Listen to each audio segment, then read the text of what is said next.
I see two different and big problems. One is the owner's understanding the importance of the therapeutic food and what is the therapeutic food doing to the patient. And the second big problem is practitioners really understanding what is the food doing to their patients.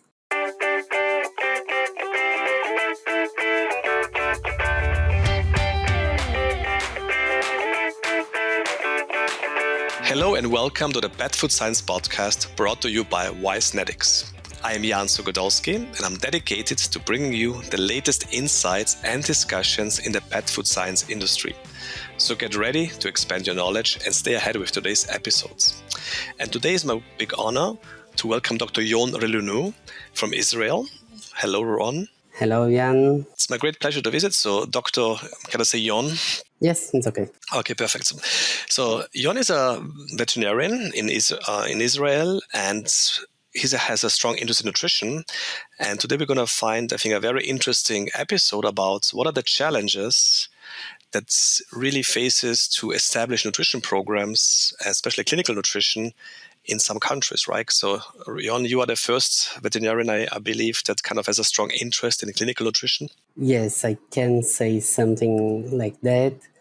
We don't have any board-certified nutritionists here in Israel, and it is a very big challenge since we know how important is the clinical nutrition mainly for all the internal medicine practice. And actually, there is one board certified in internal medicine that she tries to use clinical nutrition, but is not her main practice, is not her field of certifications. She's an internist. And I spoke to her several times, and she really wants and needs someone that is board certified in nutrition. And actually, it's kind of curious. I studied in Brazil. I'm a graduate from Brazil, and I moved to Israel almost 9 years ago. And I was doing a post-degree course on clinical behavior. And one of the lectures was on the importance of the nutrition to the wellness of dogs and cats. And I understand that behavior and nutrition, they are basic for all pets, for all animals. So maybe I need to study a bit more of nutrition also besides of behavior.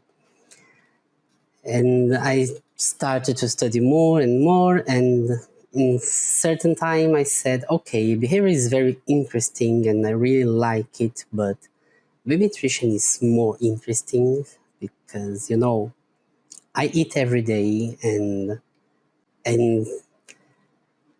I discovered that I have some kind of IBS and some level of IBS, and I started to understand how it's important to improve my nutrition and what I'm eating. Okay, why I can't eat a lot of peas, for example?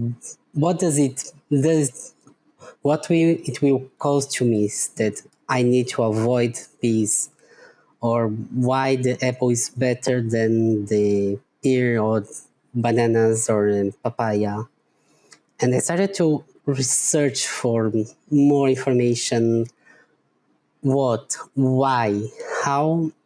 And I said, okay, maybe I can improve my patients also with this information. And I started to search how to be a board certified nutrition and understand that no one in Israel, I already knew that no one in Israel is board certified in nutrition. I know that there are two Israeli who are board certified in nutrition, but they are not in Israel.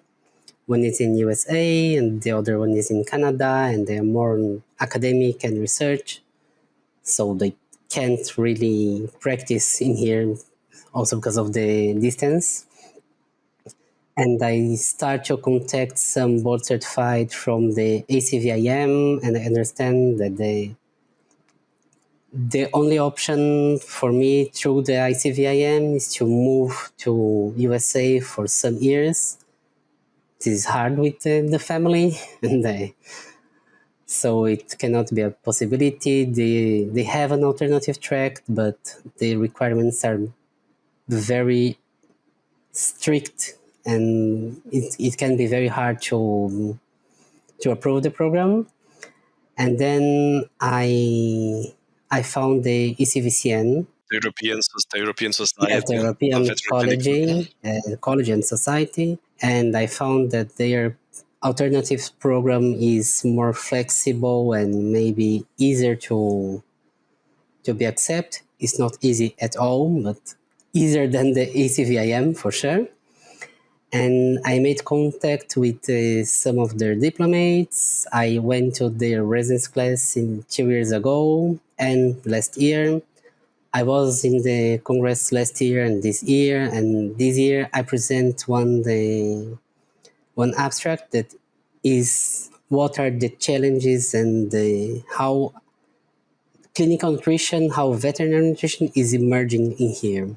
It's hard to say what are the biggest challenges because there are several.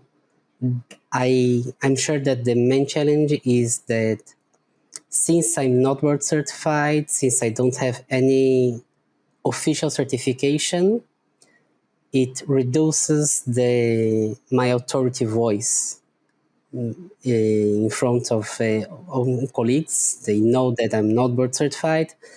There are some that they understand I'm studying and I'm trying to reach the certification, but I'm not there yet. And the second part of the same challenge is that people who may give some nutritional services, they are not veterinarians. They are alternative therapists, holistic, all those names that people like to use. And they use titles like, no, I'm a dog nutritionist, I'm a cat nutritionist, the the most strange name I saw is I'm specialist in dog natural nutrition. So how do you at the moment? So because obviously your long-term goal is to do a residency, hopefully. At the meantime, what are your resources and what's available for a person like in private practice like you to really get a more deeper understanding of nutrition? Yes, so the first step I made was to take the Vetfolio courses. There is a pet nutrition coach certification and therapeutic nutrition coach certification. Those were the two first courses I took. And then that's the advantage that I'm from Brazil and I can study in Portuguese. So I'm doing several courses in Portuguese that they are available. One is also a post-degree course that I'm in the middle, more or less. I have 1 year more to finish the course. And this is what is giving me, first of all, knowledge, that it's very important, but also gives me recognition that I can show people, I have this certification. I know it's not the residency, I'm not specialist yet, but I study something. And since the law in here does not recognize the nutrition as a specialization, as a specialty in veterinary, in the veterinary medicine. So this is also something I'm trying to work. To recognize the nutrition as a specialty in veterinary medicine. But this is a very bureaucratic process, and like everything, bureaucracy is amazing. Yes, no, but it's very impressive that you tried this route, and I think your experiences also mirror in many countries, right? We always talk about how nutrition is important for veterinarians, but it's actually very difficult to get access to board certification, to more advanced training. So I think this is something, a real bottleneck that we have at the moment, and so on. Let me talk a little bit other challenges, or since you are from Israel and you wanted to tell us a little bit also regional differences. So how are, for example, regional differences or regional feeding practices, how do they differ in countries, especially like Israel? So I believe that in several countries it can happen, and I can say how is in Brazil that some people don't have access to basic things like water, clean water, and everything. And those people believe and they treat their dogs and cats in a different way. And when I say different way, it's not that they don't treat them properly; is they don't know what is right, what is wrong. And here we have, of course, the country is much smaller, and so the size and the distance difference, the distance challenge is not the biggest problem. But we also have a lot of different cultures. Like we have the Orthodox society, or the part of society, and a lot of them they don't like dogs. They don't like cats. They won't have a dog or a cat in their home because of some religious laws. And I can understand. I'm a religious person, and in my neighborhood, we have a lot of dogs, a lot of cats. But we are from a different. It's like a different, not. It's like lines of religious peoples. There are the Orthodox. We are more like the nationalist religious. More, don't really like this definition, but it's more like Yep, I understand. this name. And we are also people who are in academia. We have some neighbors that they are professor in the Weizmann Institute. That's one of the a very good science place. And we know, but also in the Orthodox sector of the society, some people they are more modern, and they have a dog, they have a cat, but still they have some limitations. Like some people won't accept at all to give their dog or their cat food that contain pork meat because of the law. Again, the law says that it's forbidden to have any kind of a benefit from pork meat. Okay, that also affects the animals too. Yes, and also to animals. So this is a limiting factor since if there is a dog or a cat with IBD, with some food sensitivity, and the only food that will meet the requirements contains pork meat, it's a problem for those people. Also, we have the Arabic people. The Arab people, they're Muslims or not Muslims. There's some of them are Christians. Also, Jewish Arabs we have, and it's also a different culture because some of them they come or their families came from Lebanon, from Syria, and they mainly maybe they are creating their dogs in the garden, in the backyard. They won't let the dog go into the house, and maybe they won't invest a lot of money. Maybe they think, okay, the dog, the cat, they can eat the rest of our food, it's okay. And they also don't consume pork meat. So we have those limitations. In the clinic I work, we have a lot of Russian people, Russian, Ukraine, and all countries that were once from the Soviet Union. Some of them they don't speak Hebrew at all. They are elderly people, and sometimes it's hard to explain to them. Hmm. So it's a Okay, language barrier. not just the language, also the culture, because we can have people from Moscow and from another city that is almost in the border with the severe, and they won't understand. Those people from Moscow, they will understand. Okay, no, there is the dog food. Maybe this is the best option. But people from small cities, they won't understand why I can't give bones. Why I can't just give what they want. What's the problem? Why onions not? But are they open to it when you explain to them, or are they still? It's very difficult to convince. No, a lot of them they are open. A lot of them they are open to listen, but not to do. Okay. Also because they are like 60, 70, 80 years old. They don't understand. One of the technicians at the clinic, her mother is 80 something, 87, I think. She doesn't understand why she can't just keep giving food to the dog. What is the problem? I loved my dog, so I'm giving her food to show that I love her. But they don't understand that it can be harmful. How about specialized food? So we said like pork meat and so on, but what's the availability and acceptance of like therapeutic diets, like hydrolyzed diets and other diets? Are they available in Israel easy? And Yes, they are available. We have Purina, we have Hills, we have Royal Canin, Monge. Mhm.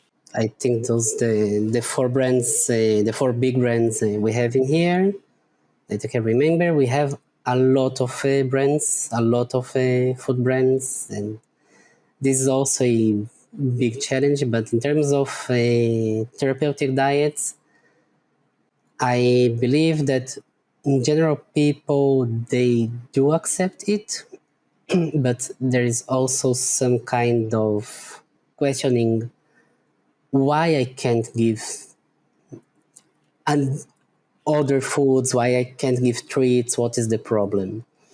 But it also depends on the food, like if it's a gastrointestinal food, maybe giving additional food is not a very big problem. But when we are talking on sensitive diets or even urinary tract diets, the limitation is bigger, and sometimes people don't understand, mainly because those foods they're not very accepted by the patient. So over the last few years, do you believe it's changing a little bit, or you can make a difference, or is it going to be a long way for changing the approach? Because I can understand it's challenging. I see two big problems, two different and big problems. One is the owner's understanding the importance of the therapeutic food and what is the therapeutic food doing to the patient.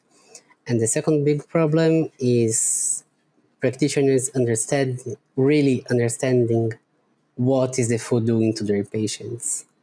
So when they see some azotemia in the blood work, do they really need to already change to a renal diet?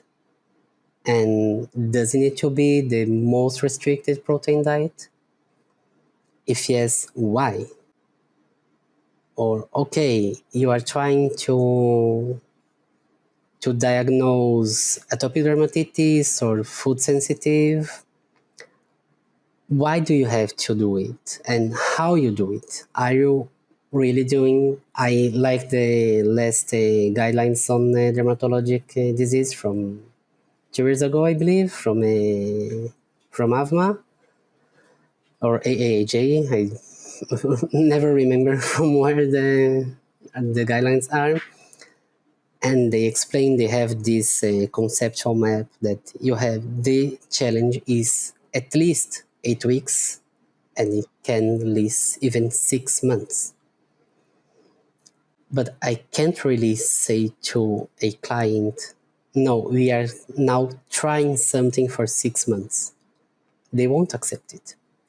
And I can understand because my dog, my cat is suffering from itching, suffering from diarrhea for, I don't know, 2, 3, 4, 6 years sometimes. And now you are saying that I need 6 months of trial without knowing if it will really help. Sorry, but I won't do it. So what are your strategies? Do you have any kind of tips how to overcome those challenges? I really believe on education and I think we need to, not just in here, worldwide, I think this is the right thing to do, is to make the material, make educational material more accessible to people. It's very kind. We have a positional statements, but people are not reading today. So maybe we need to do TikTok videos for those for this kind of information, and we really need to introduce it to people's life. So what is diarrhea and why do I give the gastrointestinal food or the chicken and rice? What is chicken and rice? Actually, chicken and rice, they are not the main, they are just the vehicle, they are just the way to give protein, high protein, low fat, and high fiber diet. And this is very different to say the ingredients, or like people here like to say, and I believe in Brazil also, that this is easy for digestion. Why? What is easy for digestion? I don't think my stomach and my intestine are working more or less if I'm eating cheese or chicken. And this is the, but by the other hand, this is how people understand what they're doing. They understand that, okay, something on the digestion process is not good, so I'm giving a food or some ingredients that they will alleviate what the digestion process is having trouble. So that means it's really starting at the basics. There's still education needed. Yes. Because you mentioned Brazil. I know that in Brazil, almost every veterinarian is on Instagram and has little videos for all the clients. So that's definitely a good idea. Yes. What about supplements? So when you think about companies, right? If there's a market that is still very at the beginning, what do you think acceptance for supplements for other treats? How they accepted in Israel? Supplements, people like to give supplements. They don't really know what supplements do, but they like. Okay. Why do you think is that? I think this is some marketing thing also for people that, no, take the vitamins. You need those vitamins. Why I need? No, but you need it. I do believe that a lot of people need vitamins because also we as people, as poor population, we don't really have a good diet. But it's also easier to give supplements than to change the whole diet. So we have some lines of supplements, some companies that they are well established in here and they have a good name. But I don't think that people really know what they are doing, both practitioners and owners. And I see a lot of questions on Facebook groups, and my dog is 7 years old. What vitamins or supplements I can give to her, to the hip or to the joints? And I say, no one. If there is no problem, if the dog is healthy and there are no joint problems, there are not any um, orthopedic problems, you can give something. It won't help. It won't avoid. But if when your Labrador, your German Shepherd was 6 months old, you could delay the castration. Maybe you don't need now to give something to the joints. Or if on the early age, on maybe young adult, you already start with more omega-3 and the correct ratio of omega-3 and 6, now you don't need nothing because you made all the process. People also like the fast and easy solutions. So they believe, oh, okay, I'll give some some tabs and my dog won't have any pains. No, it won't work like that. It's a continual process for the whole life. No, it's very fascinating. It's very insightful to see all the challenges you have in different countries, right? So we're almost at the end of our episodes. So let me ask you, maybe, do you have any vision? What would be the short-term goal? Maybe you can summarize in 1 or 2 minutes. What do you think would be the easy low-hanging fruits that companies maybe could help? Or so education is probably one important part, but where do you see something that could be more easily addressed? I think we have here some companies that they sell what here we call natural food. I know in USA the definitions, the names are kind of different. I think the best fit name is human grade food, although it's written not suitable for human consumption. But okay, but this is like the natural ingredients with less process. Okay, like fresh food, kind of like, Yeah, okay. fresh food. None of them has the status of a complete and balanced food. And the other problem is we don't have access to the whole list of nutrients.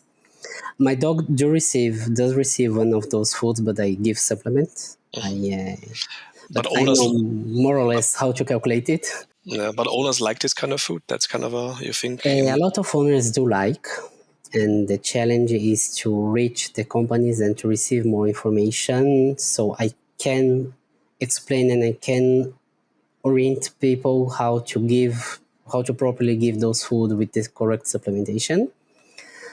And a lot of people believe that this is the best option for their pets, and I don't think we can disagree or disagree with this. A very big it's a very big discussion.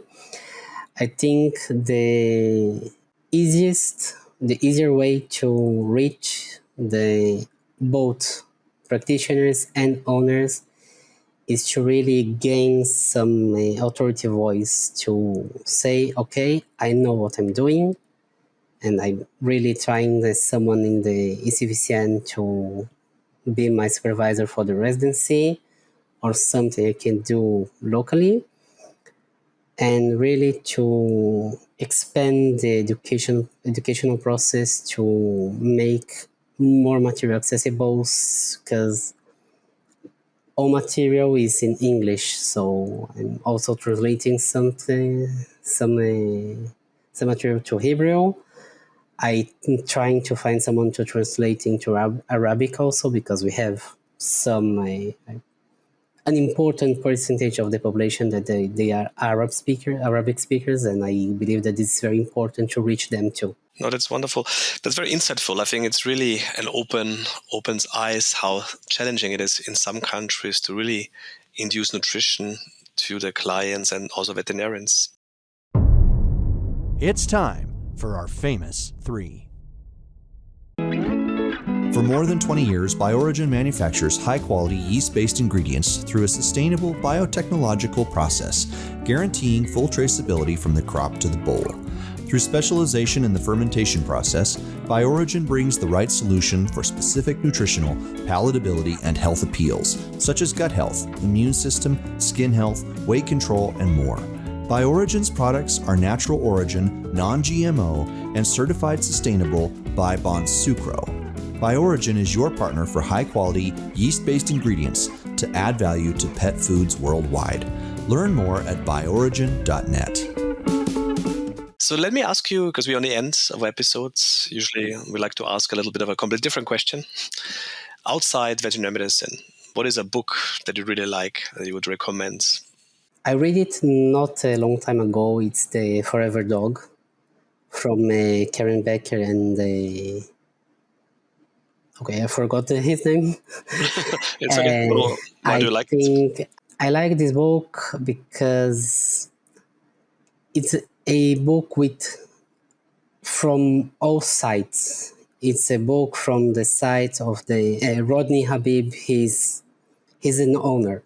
He's not someone from the veterinary field, or not from the academia field at all. And he brings his side as a owner that saw his dog suffering from something that nutrition could help. And Dr. Karen Becker, she has some sight from someone that made research. She was involved in some research. As I know now, she's just on the practice. She's not in research anymore. But she also has the sight from the clinician. Of course, I think that it cannot be the first book you read on nutrition. I think you have to read some books before to understand more basic things. And to read, I believe all books must be read with some critical eyes, some critical thought.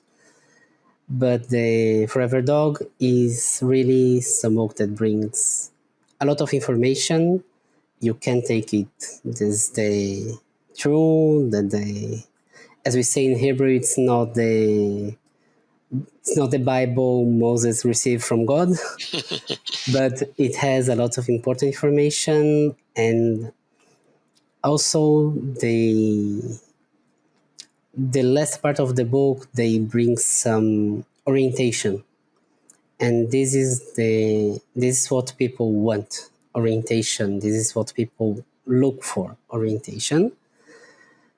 And I really believe that someone can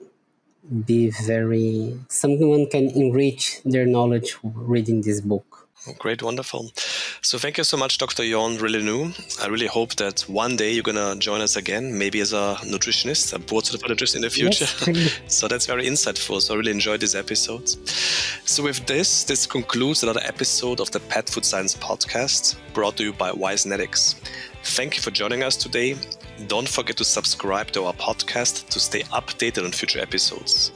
And if you enjoyed today's episode, please leave us a review. Your feedback is very valuable to us. Until next time, this is Jan Sokodolski signing off.